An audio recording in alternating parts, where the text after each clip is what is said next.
Durante casi 2000 años, a los cristianos se les ha contado la misma historia. Jesús resucitó de entre los muertos, se apareció a sus seguidores y ascendió al cielo. Fin de la historia. Pero ¿qué si ese no fue el final en absoluto?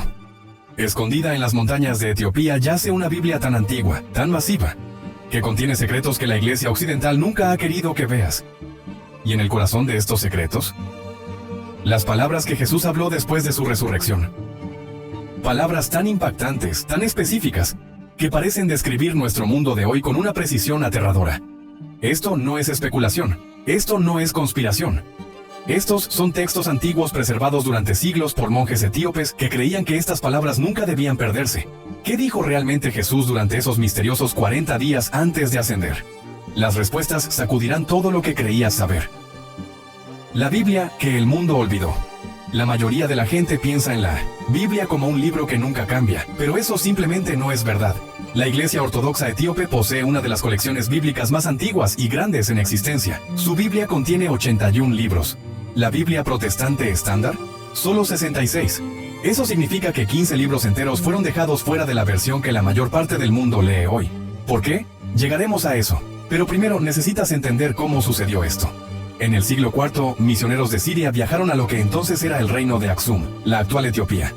Trajeron consigo una enorme colección de literatura sagrada, textos que más tarde serían rechazados, escondidos o completamente prohibidos por la Iglesia romana.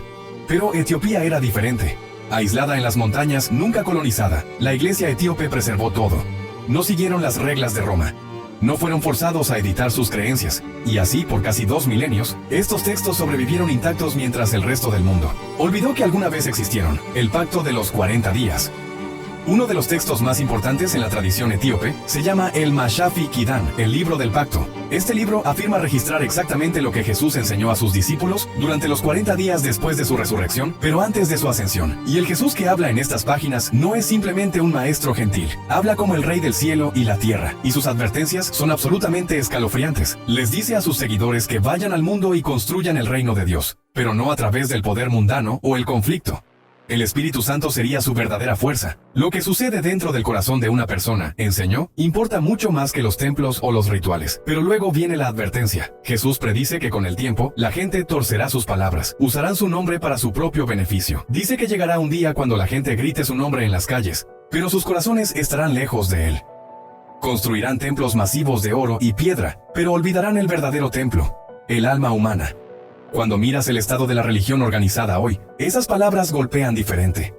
Pero las profecías se vuelven aún más específicas. Jesús describe guerras libradas en su nombre. Habla de mentiras siendo tratadas como verdad.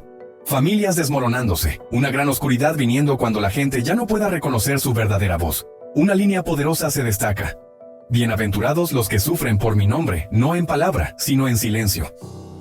Este es un Jesús que camina con los olvidados, los invisibles, aquellos que creen profundamente en sus corazones en lugar de aquellos que hacen más ruido. El apocalipsis que dejaron fuera, las advertencias fueron solo el comienzo. Lo que Jesús mostró después fue mucho más aterrador. Mucha gente está fascinada por el libro del Apocalipsis, pero la Biblia etíope contiene visiones apocalípticas aún más gráficas y perturbadoras. Entre los textos que preservaron está el Apocalipsis de Pedro. Mientras fragmentos de este libro existían en otros lugares, la versión etíope es una de las más completas en existencia. En este texto, Jesús lleva a Pedro a una montaña alta después de su resurrección y le muestra 2 visiones, la gloria de los salvados y el tormento horrífico de los condenados. Esta no es una simple historia del bien contra el mal.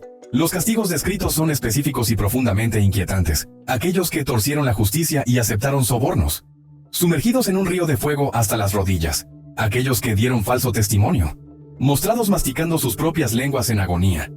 Las imágenes son tan intensas, tan detalladas, que hacen que el infierno de Dante parezca manso en comparación. ¿Por qué Jesús mostraría esto a su discípulo más amado? El texto sugiere que era una advertencia. Le estaba mostrando a Pedro las consecuencias de la corrupción, la codicia y la hipocresía sobre las que acababa de advertir. Le estaba mostrando lo que verdaderamente estaba en juego. Una profecía sobre el futuro de la fe. Pero estos textos contienen más que solo visiones de juicio. Contienen una profecía sobre el futuro de la fe misma. Jesús dice que en los últimos días, su voz se levantará de nuevo desde lugares inesperados. Desde desiertos, desde montañas, desde los hijos de aquellos que fueron esclavizados. Su espíritu, dice, hablará a través de aquellos que son ignorados por los poderosos. Esto invierte completamente la imagen tradicional de la iglesia. Sugiere que la verdad puede no venir de aquellos en posiciones de autoridad, sino de los humildes y olvidados. Los escritos etíopes también describen a Jesús enseñando sobre ángeles y entidades oscuras. Instruye a sus seguidores a orar con todo su ser, no solo con palabras. Que tu cuerpo se convierta en una oración viviente. Dice un texto, que tu silencio hable más fuerte que los sermones. ¿Por qué la Iglesia occidental rechazó estos escritos? Entonces, ¿por qué Roma rechazó estos textos? La tradición etíope señala 3 razones. Primero, control político. Roma quería una Biblia clara y simple que pudiera ser fácilmente manejada y usada para mantener la autoridad. Segundo, el misticismo. Estos libros etíopes están llenos de visiones, batallas espirituales y encuentros angélicos.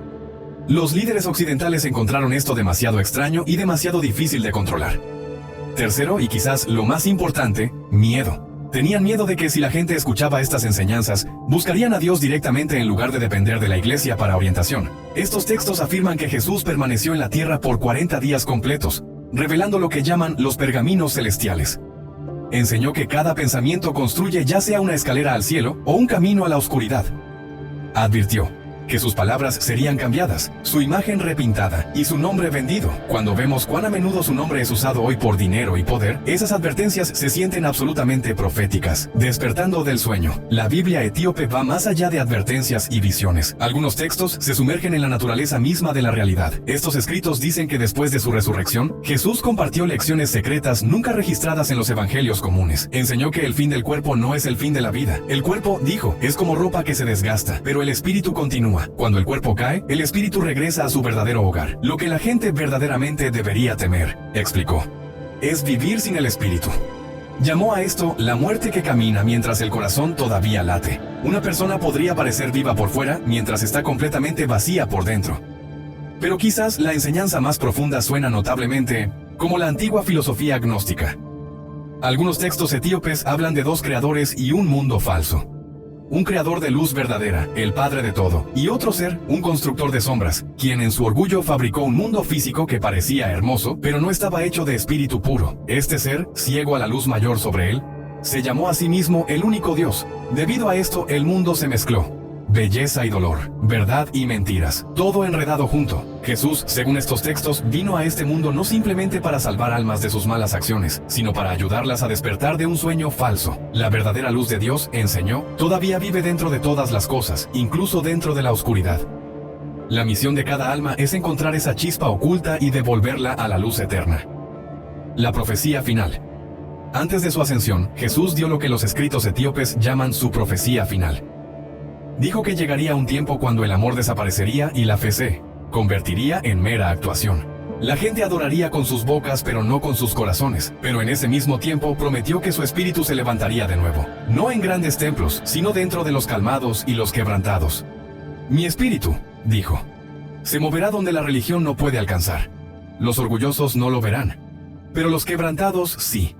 Me conocerán no a través de palabras, sino a través de fuego. Este fuego, explican los escritos, es el fuego del despertar. Limpia el alma y abre los ojos. Es el momento en que te das cuenta de lo que es verdaderamente importante. El corazón de todas estas enseñanzas es simple. El reino de Dios no está en algún lugar lejano. Existe dentro de cada persona. El alma misma es el verdadero templo. ¿Cómo Etiopía se convirtió en el guardián de estos secretos? ¿Por qué Etiopía de todos los lugares? Etiopía es una de las naciones más antiguas de la tierra. A diferencia de casi todos los demás países africanos, nunca fue colonizada. Mientras los imperios surgían y caían y otras naciones tenían sus historias reescritas por conquistadores, Etiopía preservó su cultura, su idioma y sus creencias antiguas. Muchos etíopes trazan su linaje hasta Cam, uno de los hijos de Noé, pero la conexión va aún más profunda. Según el Kebra Nagast, la épica nacional de Etiopía, la reina de Saba era una reina etíope. Cuando visitó al rey Salomón, tuvieron un hijo llamado Menelik I Mosi, y cuando Menelik regresó a Etiopía, la historia dice que trajo el arca de la alianza con él. Millones de etíopes creen que el arca, conteniendo los 10 mandamientos originales, permanece en Etiopía hoy, custodiada en una pequeña capilla en Aksum. Esta historia explica su fe única. Mucho antes de que el cristianismo se extendiera por Europa, Etiopía ya conocía al Dios de la Biblia.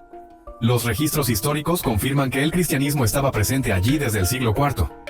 Un viajero en el siglo VI lo describió como ya una nación completamente cristiana. Imagina una versión del cristianismo que nunca recibió las actualizaciones Mientras las grandes iglesias en Roma y Constantinopla debatían, discutían y editaban sus creencias, una iglesia permaneció completamente aislada de todo eso. Porque Etiopía no fue molestada, guardaron todo. Los libros que el mundo perdió. La Biblia etíope incluye textos antiguos intencionalmente excluidos de casi todas las demás Biblias en la tierra. Los más famosos son el libro de Enoc y el libro de los jubileos. El libro de Enoc es particularmente significativo. Describe un grupo de ángeles caídos, llamados los vigilantes, que descendieron a la tierra, vieron a las mujeres humanas y se aparearon con ellas. Esta unión prohibida creó una raza aterradora de gigantes llamados los Nefilim, pero se pone más oscuro. El libro describe una guerra brutal en el cielo. Explica el origen de los demonios, afirmando que son los espíritus inquietos y descarnados de los gigantes muertos. La iglesia occidental temprana realmente usaba este libro. Lo referenciaban, lo creían. Pero con el tiempo, la historia fue considerada demasiado extraña, demasiado caótica. Roma efectivamente lo prohibió. Etiopía simplemente lo guardó. Hay otra razón por la que estos textos permanecieron ocultos. La Biblia etíope está escrita en Ge'ez, un idioma antiguo que casi nadie entiende hoy. Esta barrera lingüística, combinada con la ubicación protegida de Etiopía en lo alto de las montañas, convirtió al país en una cápsula del tiempo del cristianismo temprano. La pregunta que permanece: ¿preservó la iglesia etíope las verdaderas y aterradoras palabras de Jesús?